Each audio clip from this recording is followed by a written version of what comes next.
أنها الدولة الوحيدة التي اتفق عليها وضدها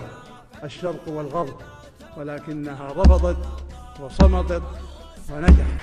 وهذا ما جعلني أقول وبكل فخر واعتزاز: ارفع راسك أنت سعود. الراس مرفوع والله يا سعودية، تحت حكم سيد السادات سلماني، دون الوطن نحتمل ثارة الحياة، نلعن هو المعتدي ونزبن الجاني. الراس مرفوع والله يا سعودية، تحت حكم سيد السادات سلماني، من هيبته تخضع الروس الخمينية، وإيراني يشكون من هيراني إيراني. الراس مرفوع والله يا سعودية، تحت حكم سيد السادات سلماني، وامجادنا عز والافعال محمية، في ظل هيبة ملوك عز الاوطاني. الراس مرفوع والله يا سعودية، تحت حكم سيد السادات سلماني، ابو فهد كان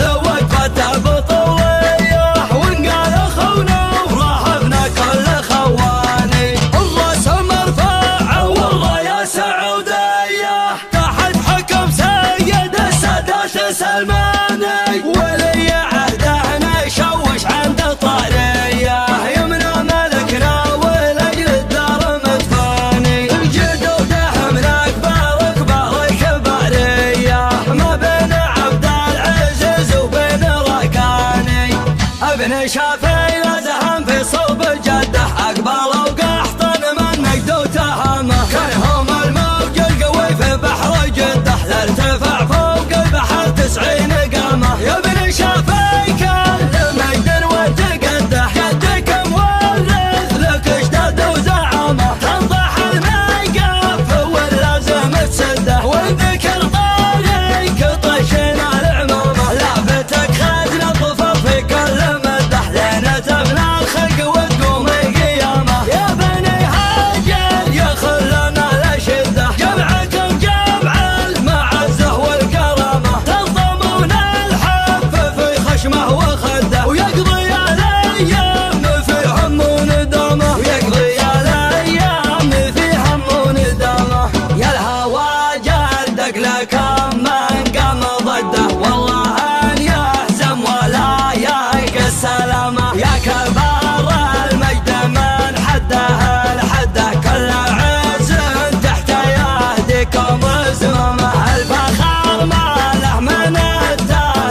سلماني دون الوطن نحتمل ثارة الهيا نلعن هو المعتدي ونزبن الجاني الراس مرفوعة والله يا سعودية تحت حكم سيد السادات سلماني وامجادنا عز والافعال محمية في ظل هبات ملوك عز الوطني الراس مرفوعة والله يا سعودية تحت حكم سيد السادات سلماني ابو فهد كل وقفته بطولية وان قال اخونا رهبنا كل خواني الراس مرفوعة والله يا سعودية تحت حكم سيد السادات سلماني من هيبته تخضع الروس الخمنية ويراني يشكون من حيراني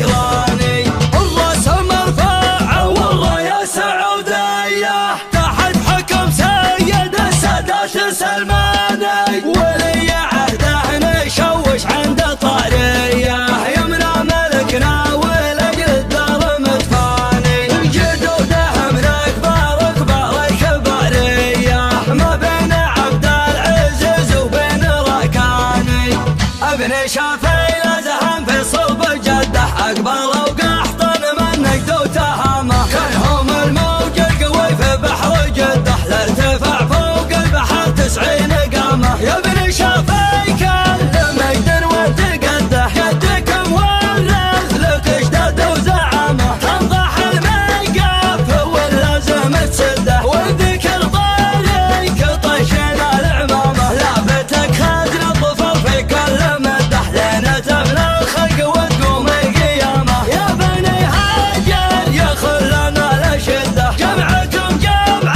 المعزه والكرامه تصدمون الحب في خشمه وخده ويقضي الايام في هم وندامه ويقضي الايام في هم وندامه يا الهوى جدك لكم من قام ضده والله ان يهزم ولا يلقى السلامه يا كبار المجد من حده لحده كل عز